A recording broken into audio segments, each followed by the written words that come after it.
नमस्कार बच्चों। आज हम परिमेय, अपरिमेय और वास्तविक संख्या के बारे में पढ़ेंगे। जैसे कि सिद्ध करना कि करनी में 2 यह अपरिमेय संख्या है। देखिए यहाँ पर दिया गया है और इसी के तहत हम लोग आगे जाएंगे। तो सबसे पहला कुछ सिद्ध ऐसे होते हैं कि जिनको हमको गलत मान के ही सिद्ध करना पड़ता है। मतलब वो पता है कि वो सही हैं, बट लेकिन फिर भी हम उनको सिद्ध करने के लिए क्या मानते हैं, गलत मानते हैं, और बाद में जाके हम अपने आप को गलत साबित करते हैं और वो चीज़ें फिर वापस सही सिद्ध होती हैं। जैसे देखो, करनी में 2 यह अपरिमेय संख्या है, इसे अप्रत्यक्ष उपपत्ति से सिद्ध कर सकते हैं। अप्रत्यक्ष मतलब गलत मानेंगे तो हमारा जो मानना होगा वो गलत आएगा, तो फिर हम क्या बोलेंगे आगे, उसको सही है जो दिया है। इसका मतलब देखो, अब उसने माना है कि मानो कि करनी में 2 यह परिमेय संख्या है। अब आपको पता है कि परिमेय संख्या p/q रूप में होती है, भिन्न रूप में होती है ना। उसे p/q मान लेंगे। माना p/q उस परिमेय संख्या का संक्षिप्त रूप है, अर्थात p तथा q में एक के अलावा कोई दूसरा कोई सामान्य विभाजक नहीं है। यहाँ पे दिया है ये सब। पहले हम ये समझेंगे, उसके बाद हम आगे बढ़ेंगे। अब मान लिया करनी में 2 क्या है, यह परिमेय संख्या है। परिमेय संख्या मतलब p/q के बराबर है। तो अब दोनों पक्षों का वर्ग कर रहे हैं, तो करनी में 2 का वर्ग करेंगे तो 2 आएगा, और इधर p का वर्ग और q का वर्ग लिखा। फिर अब ये q का वर्ग जो है यहाँ पे आके इसका गुणा हो जाएगा, है ना। हम लोग जब पक्षांतर करते हैं तो जो बट्टे का रहता है वो गुणे में हो जाता है। तो 2q का वर्ग बराबर p का वर्ग। अब तुमको पता है कि कोई भी वर्ग जो होता है वो क्या होती है, सम संख्या होती है। आप किसी भी संख्या का वर्ग ले लो, तो p का वर्ग क्या है, यह सम संख्या है। क्यों? क्योंकि देखिए q का वर्ग और उसमें 2 से गुणा किया। जैसे हम 5 का वर्ग लेते हैं, 5 का वर्ग 25 हो गया, और 25 गुणे 2 50, मतलब सम संख्या आ गई कि नहीं आ गई। कोई भी संख्या का वर्ग लेंगे, अगर उसमें हम 2 से गुणा कर रहे हैं तो जो नई संख्या आएगी वो हमेशा सम संख्या होगी। क्यों? क्योंकि p यह सम संख्या क्यों, अर्थात 2 या p का विभाजक है। ओके। फिर अब मान लिया p बराबर 2t, ये हमने मान लिया है।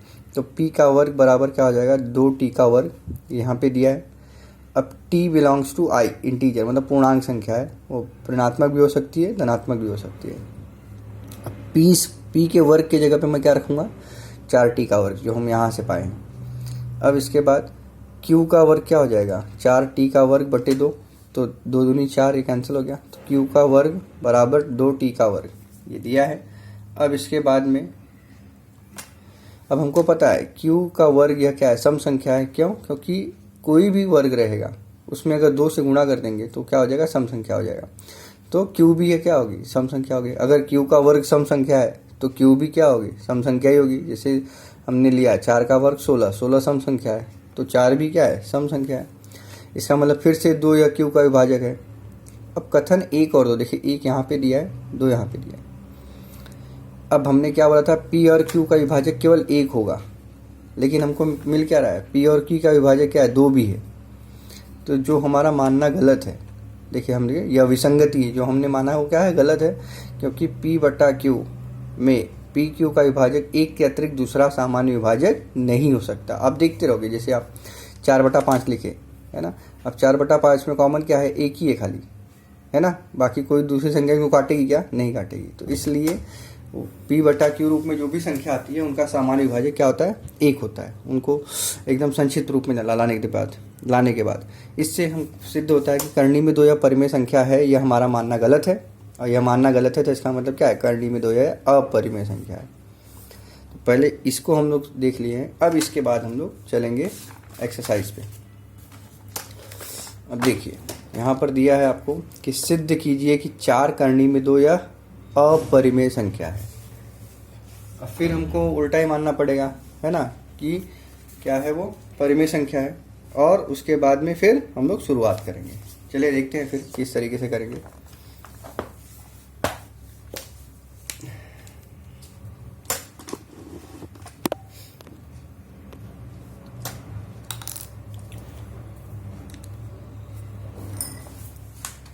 मान लेंगे पहला मैं करूँगा, दूसरा आप लोग को आइडिया दे दूंगा, आप लोग ट्राई करना। तो देखिए, माना 4 करनी में 2 यह, अब अपने को सिद्ध करना अपरिमेय है तो हम उसको क्या मान लेंगे, परिमेय। मतलब हम गलत लेते हुए गलत सिद्ध करके उसको सही बताएंगे।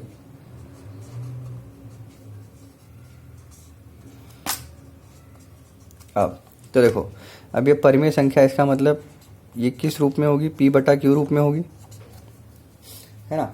अब फिर ये नीचे आ जाएगा, करनी में 2 बराबर p बटा 4q। अब देखिए हम क्या बोलेंगे, देखिए p बटा q यह परिमेय संख्या है,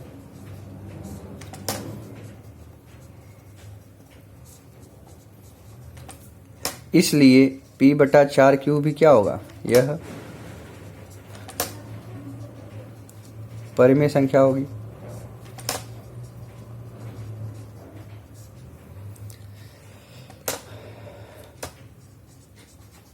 है ना। अब उसके बाद हम देखते हैं, लेकिन हमको क्या पता है कि हम जानते हैं कि करनी में 2 क्या है, करनी में 2 क्या है, यह अपरिमेय संख्या है। तो अपरिमेय संख्या में कोई भी संख्या का गुणा भाग जोड़ घटाना करेंगे तो उससे जो नई संख्या प्राप्त होगी वह क्या होगी, अपरिमेय संख्या होगी। अब आगे देखते हैं। तो अब ये हम कहाँ से ले लें, इसको मान लेते हैं 1, ये 1 हो गया। अब इसके बाद में फिर अब हम आगे देखेंगे, समीकरण 1 से लिख देंगे कि यहाँ पे हमको वो संख्या क्या दिख रही है, करनी में 2 बराबर p बटा 4q, परिमेय संख्या दिख रही है। लेकिन हमने जो पीछे सिद्ध किया था उसमें क्या था, करनी में 2 या अपरिमेय संख्या। तो हमारा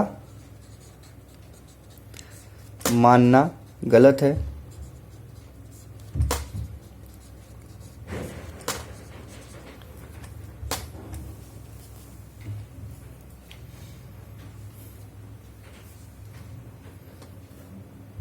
इसलिए हम क्या बोलेंगे,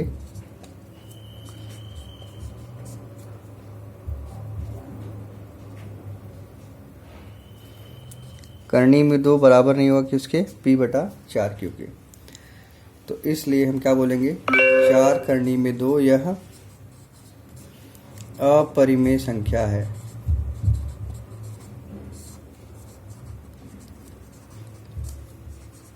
हो गया, यही आपको लिखने का है। सेम यही चीज़ आगे भी करनी है, थोड़ा सा स्टेप बाय स्टेप मैं आपको बता देता हूँ।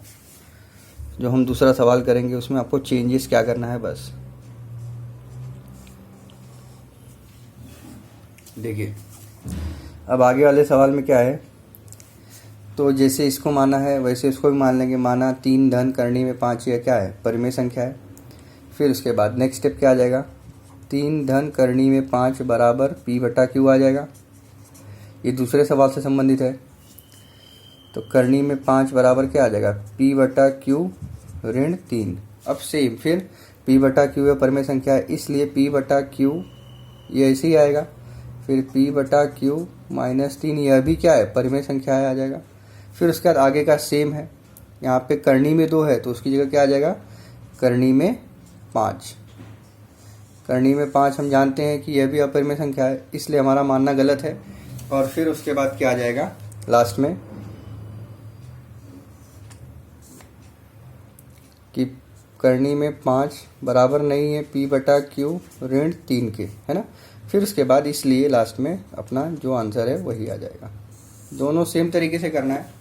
मैंने आपको ये पूरा आपको ऐसे लिखना है और यहाँ पर चेंज करना है बस। 3 धन करनी में 5, 3 धन करनी में 5, फिर इधर करनी में 5 यहाँ रहेगा।